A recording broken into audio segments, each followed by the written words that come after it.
Hello and welcome to the Dragon Cave.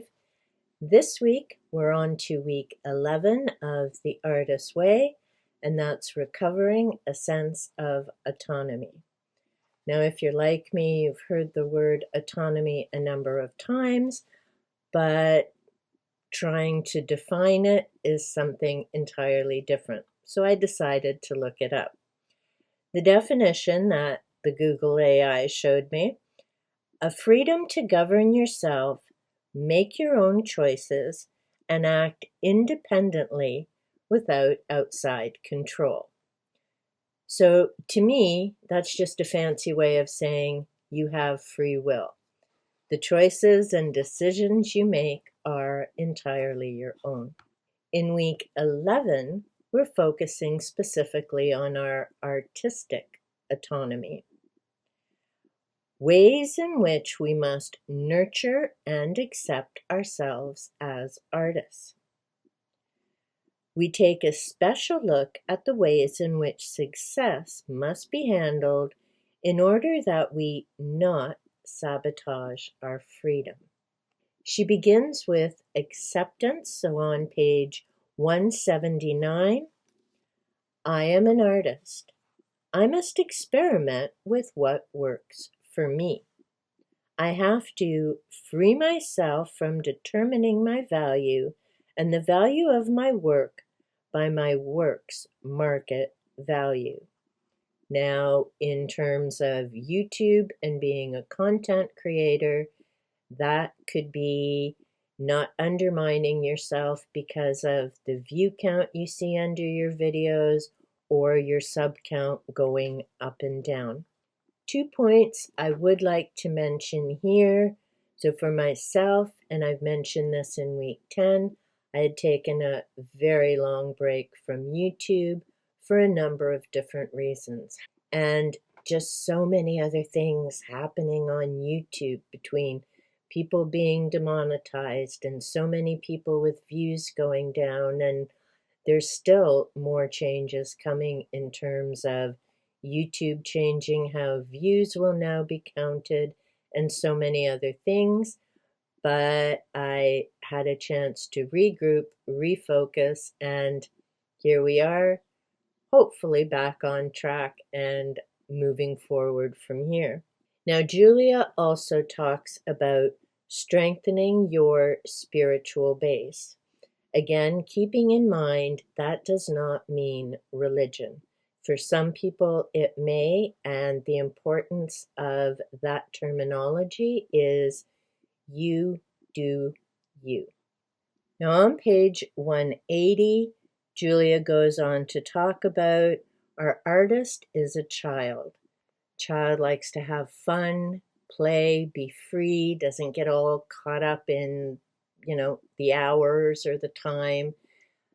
And keep in mind, letting yourself play and be immersed in something joyful doesn't mean being irresponsible. So particularly as an adult, you have to find that balance. In week 10, we talked about spoiling yourself with fun things, whether that's going out craft shopping, going for a walk, or getting an ice cream cone. And this week we continue with that thought of artist as a child and finding fun, enjoyable things to do. This week, more particular to the craft that we're doing, the artwork that we're creating. So whether that's finding the time to play your music, do a painting. Yesterday I finally did some coloring for the first time in ages. She also talks about the importance of who are we surrounding ourselves with. Are the people in our support group positive, encouraging, or do you find they're draining your energy, the naysayers of why are you doing that, why are you trying that, and really taking a look at who's around you. This also comes up in Steering by Starlight by Martha Beck. She calls it the ring of fire, as in, as you're moving forward with your path and changing and doing new things, there are some people who simply aren't going to continue along the path with you. Some will just fall off, And that's okay. You need to stay true to you and follow where you believe your path should be taking you. On page 180 to page 181, she gives a number of examples of what she does as an artist. So she talks about she spent 2.5 years to make a 90-minute piece of film, 5 drafts of one play, 2 years working on a musical. Throughout it all, daily, I show up at the morning pages and I write about my ugly curtains, my rotten haircut, my delight in the way the light hits the trees on the morning run. Now, as I've mentioned, I don't do morning pages. I did try them when I first did the program, but my journaling is different. So if this is your first time doing the program, it is something I recommend giving a try. It may work well for you. She talks about a number of other things like buying a bottle of perfume, that she wasn't interested in the perfume. She wanted the bottle to inspire her to write a particular story. And I know I've picked up things over the years and they just make me smile. I love the color. So the paperweight there is, you can't see it in this lighting, but yes, it is cobalt blue. So doing different things and having them around your area that inspire you, might give you a smile, all that type of stuff is important because you need to encourage your inner artist. And in order to do that, you want to be in the right headspace. On page 181, Julia says, there is a connection between self-nurturing and self-respect. If I allow myself to be bullied and cowed by other people's urges for me to be more normal or more nice, I sell myself out. They may like me better, feel more comfortable with my conventional appearances or behavior, but I will hate myself. Hating myself, I may lash out at myself and others. That's where it is crucial to be true to you. Now, again, there are certain things we have to keep in mind, and we live in a world with a lot of different people. We need to be mindful of what we're saying, how we're saying it, all of that type of thing. But at the end of the day, we have to be who we are and comfortable in our own skin. That's why I really like that comment of be true to yourself. Because if you're trying to be someone else or something else, it isn't going to work. It may in the short term. You'll find yourself surrounded by people who aren't really there for you, as in your genuine self. And you'll end up wanting to get back to your own values, your own person, and you'll quickly find out who's sticking around because they really enjoy your company, really want to be with you, or they're just hanging around because they thought you were somebody else. So at the end of the day, it's always better to just do you. On page 182, she goes on to talk about your dreams and hanging on to them. If you enjoy writing, then write. If you enjoy making music, make music. This isn't about, is something going to sell? Is this, going to be great? Is this going to be the video that goes viral? This is about doing what makes your heart sing, brings you joy, makes you feel good, and deals with that creative side. It isn't about what's going to be the bottom dollar at the end of this process. Again, last week we talked about the whole point of being creative and making things is to be creative and make things, whether that's finishing a coloring project, making a piece of music, whatever it is that you're feeling the urge to do, whether it's just for fun and yourself, or whether you're doing it as part of your job. Julia continues with that particular point in the section about success. And she does mention the artist's way is a spiral path, not a linear path. There are going to be ups and downs and looping back around. So, as writers know, you don't just kick out a novel and that's it. You send it to the publisher and off it goes to be published. There, depending on your writing style, may be some planning, some research required. You get the project completed, the novel, the draft, and then there's editing and other work to be done. Same with paintings or videos. There's always other steps involved, and some may come easy, some may be a bit more challenging, but it's all part of the process. And some, I'll go back to YouTube, some videos may do extremely well, some may not do so well. If you're proud of the video you've made, you know you've done your best effort, then that's the part that counts, not the number of views that it generates or whether it pulled in subs or lost subs. Focus on the finished product that you produced and how do you personally feel about it. Now, Julia also mentions on page 183, creativity is not a business, although it may generate business. So for people like me, other than content creation on YouTube, but I'm not monetized, so I do this for fun, as a hobby, something to keep me busy during the day.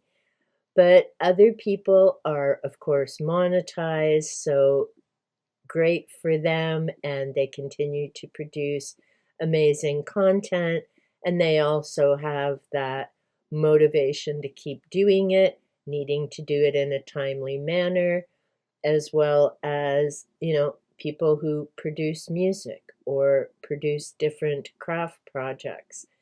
Again, you may start out as just doing it for fun, and then suddenly it becomes a source of income, which is one of the perks and a nice bonus when that happens. I made a note in my book about Michael McDowell, who, if you've been here for a little bit, you know is one of my all-time favorite authors. He writes Southern Gothic horror, and he does an amazing job.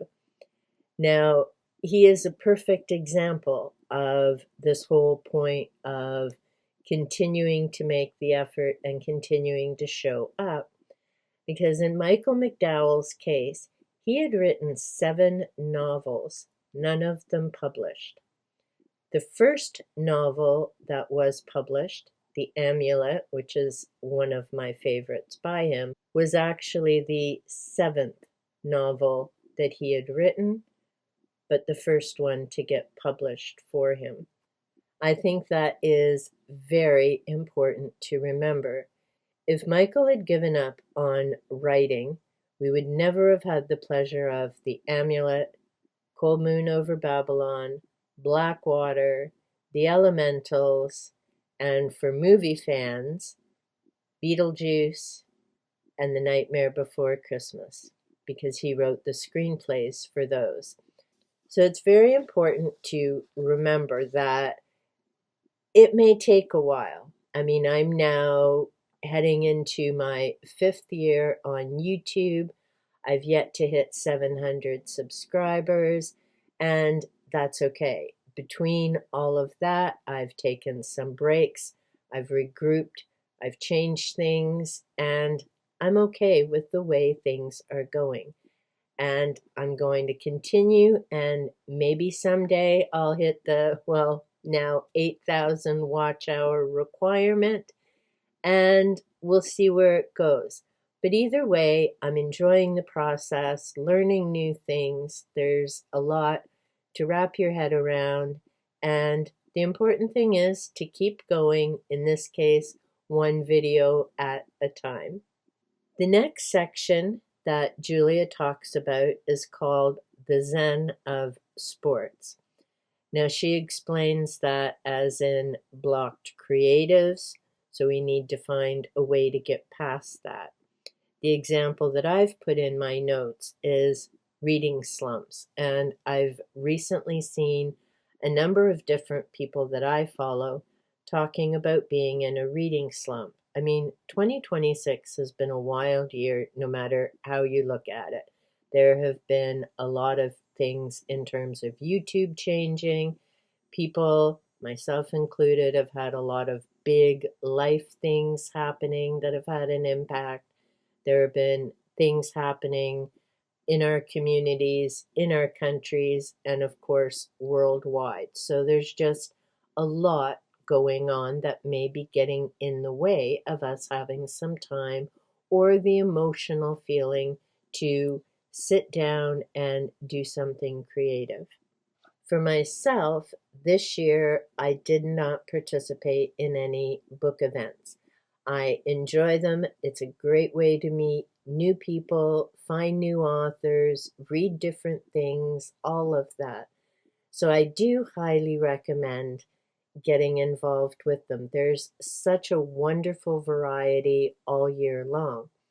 But I had a certain goal in mind this year, which I'm still following through on, and that, of course, is the vampires and the outside the box topics. I'll be getting into more of that, especially when I get into talking about Dark Dimensions by Colin Wilson, Lost Secrets of the Gods, which are a series of essays by various authors, the vampires. I want to get back to Dracula and all the other different vampires out there, different genres of them. So I knew in order to do that, which I've completed the readings, I just need to get the videos recorded now and schedule them in a timely manner. But I knew because I wanted to read those various topics, there were a number of other things I wanted to read, and I'm very much a mood reader. So, as much as I get excited about book events, sometimes I don't want to wait those 3, 4, 5 months until reading a certain book. So, that was off the table this year. I haven't been on Goodreads since 2025, so I wasn't stressed about how many books am I reading and hitting that number, even though I usually set a low amount now because I know how competitive I am. And as I get close to that finish, then I stop thinking about what do I want to read right now. It's what can I read quickly to get that goal accomplished. So by taking those things off the table this year, I was able to get through a whole lot of books that I may not have gotten to otherwise. Perfect example is the Dresden series. I just finished book number 18. I do need to go back and finish, I think it was book number 5, Deadbeat. And I also need to finish number 17, which is waiting at the library for me to pick up. Jim Butcher does a great job of filling in the gaps between the books, so even if you read ahead, you still get an idea of what's happened, but I am definitely going back to read those other two, which catches me up on not only extra books off my personal shelf for my book audit, but also finishing a series which I had wanted to do before December.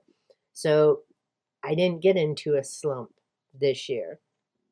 Now, Julia also explains it as most blocked creatives are cerebral beings. We think of all the things we want to do but can't.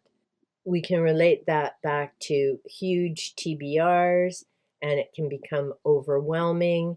Same with making videos. If you're thinking you want to do 4 a week, that's a lot of planning, recording, editing, and especially to maintain that type of pace.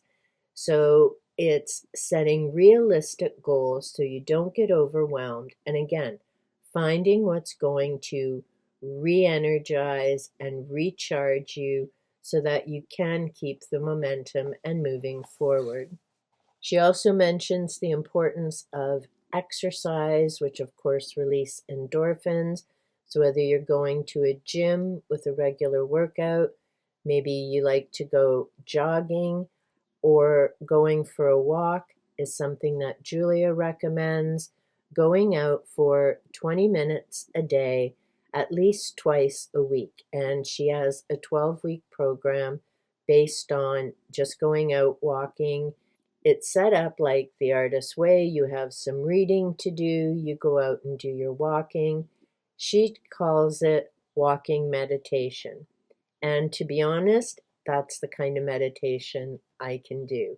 I can't do the light incense, put on music, close your eyes, and just zone out. That doesn't work for me. I end up getting extra busy brain. What else should I be doing? What else could I be doing?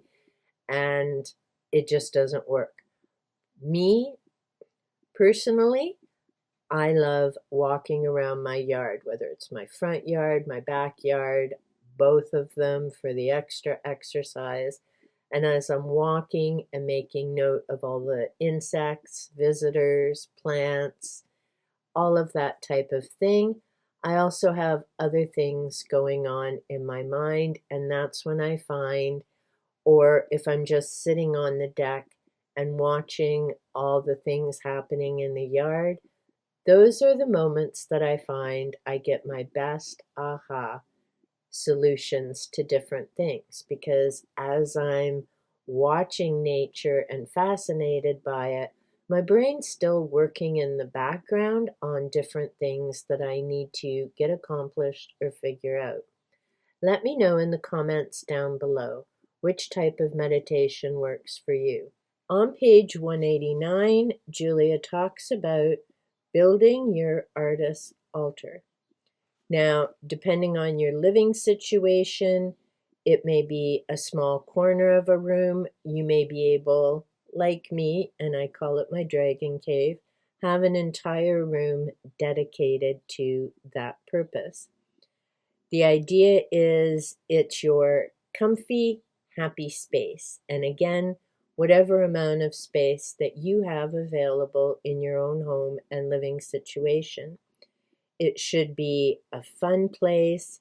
It should be where you're comfortable, where you're happy, where you can look around and see things that make you smile, may have some great memories, may be inspirational to get you thinking and working on different projects, whatever your creativity is. On page 189, Julia says, "We are meant to celebrate the good things of this earth. Pretty leaves, rocks, candles, sea treasures, all these remind us of our Creator." And different people have different names, so follow the name that works for you. She continues on, "Small rituals, self-devised, are good for the soul. Burning incense while reading affirmations or writing them, lighting a candle, dancing to drum music, holding a smooth rock and listening to Gregorian chant, all of these tactile, physical techniques reinforce spiritual growth." So again, finding what works for you. I mean, when I come into my dragon cave, the walls are dark green. I've shown different angles as I record. It's my happy place. I may close the curtains sometimes, so it's very much like a cave. I have my dragon sitting over on my bookcase, but when I come in here, I always light a stick of incense. It freshens it up. I love the smell of incense. It just adds another level to the room. So when you're creating your space, make sure to fill it with things that make you happy. I mean, I always love looking at these two black velvet coloring pages, which I finally completed, and They're just vibrant. I love looking at this box where I've used some items. Thank you so much, Cindy. Craft items, so nice little gems, other things on there as well. There's just so many things. I mean, every time I look at this, I like my men fictional. It cracks me up, reminding me of Dark Star's video about those very expensive boyfriend boxes. So again, filling up your space with different things that inspire, make you laugh, make you feel joyful. Julia finishes off the chapter by saying on page 190, remember how much little kids like gaudy stuff? Your artist is a little kid. So whatever your little kid version enjoys, make sure you have lots of that in your artist altar, artist space. I particularly like and need to do number 6. List 5 ways you plan to nurture yourself in the next 6 months. Courses you'll take, supplies you'll allow yourself, your artist dates and vacations just for you. So, yes, I'd need to do some planning, 6 months, and again, those things don't have to be big, like taking a vacation to another country. It may be as simple as taking a drive to the beach, to your favorite bookstore. Again, keeping in mind what is it that's going to bring you joy, make your heart sing, and make you feel better and able to move forward and enjoy all those different creative pursuits. As always, there's the check-in to assess how you're doing, what have you completed, how much progress have you made, and what do you still need to fine-tune and tweak. That brings us up to week number 12, which is recovering a sense of faith and the final week of the Artist Way program. Let me know in the comments down below, have you ever worked on the Artist Way before? Are you interested in giving it a try? As I've mentioned, you really do need a copy of the program to work through it. There's a lot of interesting reading and thought-provoking material. She has a number of quotes in the margins throughout. Just flipping through, I realized there's another Claudia Black quote. Surround yourself with people who respect and treat you well. Definitely something to remember. Until next time, remember, be safe, be well, and big hugs.